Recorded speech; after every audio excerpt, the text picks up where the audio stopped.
आज स्टार्ट करने जा रहे हैं चैप्टर नंबर 1 का टॉपिक 1.6 मेजरिंग इंस्ट्रूमेंट्स।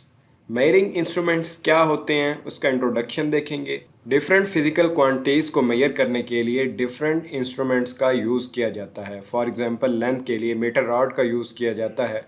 टाइम को मेजर करने के लिए स्टॉप वॉच का यूज़ किया जाता है।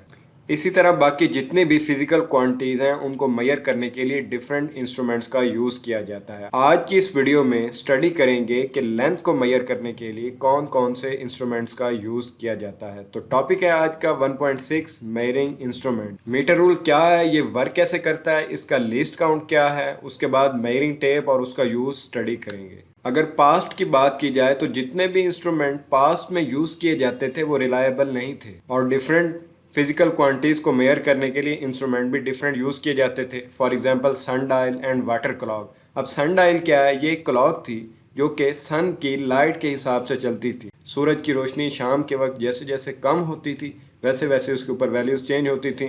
सेम इसी तरह वाटर क्लॉक भी थी।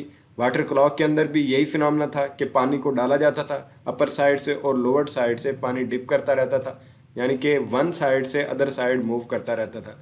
तो ये वो इंस्ट्रूमेंट्स थे जो कि ज़्यादा रिलायबल नहीं थे, इनके अंदर वैल्यूज़ एग्जैक्ट नहीं आती थी, थोड़ी बहुत चेंजिंग आती रहती थी। बाद में जैसे जैसे मॉडर्न एज आई, जैसे जैसे इन्वेंशंस होती गई, तो इन इंस्ट्रूमेंट्स को रिप्लेस किया गया बाद में, जो कि इनकी निस्बत बहुत ज़्यादा रिलायबल थे। मेजरिंग इंस्ट्रूमेंट्स की डेफिनेशन को देखा जाए तो इसकी डेफिनेशन है an instrument use to measure an object, जिनमें फर्स्ट है मीटर रूल। ये है मीटर रूल जिसके ऊपर वैल्यूज सेंटीमीटर और इंचेस में दी गई होती हैं और ये 1 to 100 तक होती हैं। मीटर रूल की टोटल लेंथ होती है 1 मीटर और 100 स्मॉल लाइंस में इसे डिवाइड किया जाता है और 1 लाइन 1 सेंटीमीटर को शो करती है। इसीलिए 1 मीटर के अंदर 100 सेंटीमीटर होते हैं। इट मीन इसकी टोटल लेंथ 1 मीटर होती है और 100 स्मॉल लाइंस में इसे डिवाइड किया जाता है, जो यहाँ पर नज़र भी आ रही है। यहाँ पर सिर्फ 15 तक मैंने लगाई हैं, उसके बाद 100 तक। तो सेम इसी तरह 100 तक लाइंस होती हैं और हर लाइन 1 सेंटीमीटर को शो करती है। इसका मीनिंग ये हुआ कि 1 मीटर इक्वल टू होगा 100 सेंटीमीटर्स। अगर इसके अंदर लाइंस भी काउंट की जाएं तो 1 से लेकर 2 तक 10 लाइंस हैं स्मॉल, और 2 से 3 तक फिर 10 लाइंस हैं, 3 से 4 तक फिर 10 लाइंस हैं। इसका मतलब 1 सेंटीमीटर के अंदर 10 मिलीमीटर हैं। मीन्स कि अगर 1 सेंटीमीटर को काउंट करना है तो उसके अंदर 10 छोटी छोटी लाइनें नज़र आएंगी और हर लाइन 1 मिलीमीटर को शो करेगी। तो टोटल लेंथ 1 मीटर है और 1 मीटर के अंदर 100 सेंटीमीटर हैं और हर सेंटीमीटर के अंदर 10 मिलीमीटर्स हैं।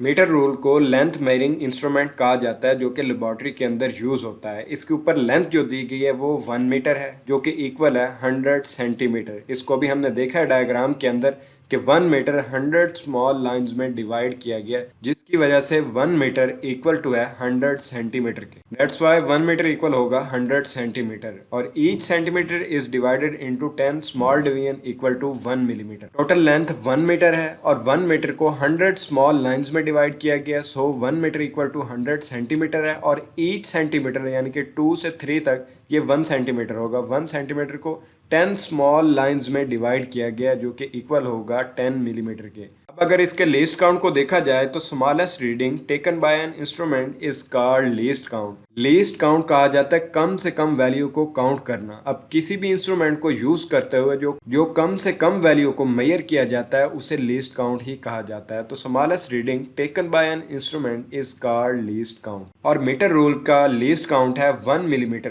क्योंकि 1 millimetre is the smallest reading taken by using metre rule. अगर least count of metre rule को डिफाइन किया जाए तो वो होगा smallest reading that can be taken using a meter rule is called its least count। तो ये least count of meter rule की definition होगी।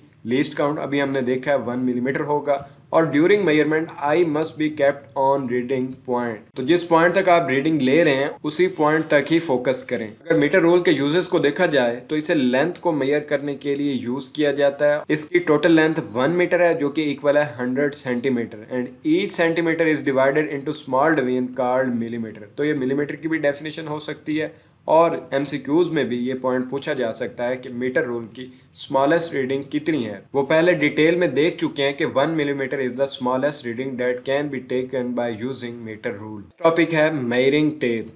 तो मेजरिंग टेप भी लेंथ को मेजर करने के लिए यूज़ किया जाता है। Instrument use to measure the length in metres and centimetres. इसके ऊपर जो स्केल दिया गया होता है वो मीटर में भी होता है और सेंटीमीटर में भी होता है। तो जो भी लेंथ मेजर की जाती है वो मीटर में भी ली जा सकती है और सेंटीमीटर में भी ली जा सकती है। अगर मेजरिंग टेप को देखा जाए तो इसके ऊपर ये जो वैल्यूज़ दी गई हैं, हर सेंटीमीटर के अंदर 10 स्मॉल लाइंस हैं जो कि 1 मिलीमीटर की एक लाइन को शो करती है। इसमें हर लाइन 1 मिलीमीटर को शो कर रही है, जबकि बाकी जो लाइंस हैं 1 पॉइंट से other point 2 to 3, 3 to 4, 4 to 5, तो ये सारी 10 लाइनें हैं हर पॉइंट के दरमियान। टेप कॉटन का भी हो सकता है, मेटल का भी हो सकता है, प्लास्टिक भी, और इसकी लेंथ 10 मीटर तक, 20 मीटर, 50 मीटर या 100 मीटर तक भी हो सकती है। और इसके ऊपर जो वैल्यूज दी गई होती हैं वो सेंटीमीटर्स में भी दी होती हैं और इंचेस में भी दी होती हैं। अगर लेंथ को मेजर करने के लिए आपने इंचेस वाला स्केल सेलेक्ट किया है तो जो वैल्यू आएगी वो इंचेस में ही होगी, और जो सेंटीमीटर के लिए है उसमें वैल्यू सेंटीमीटर में ही आएगी।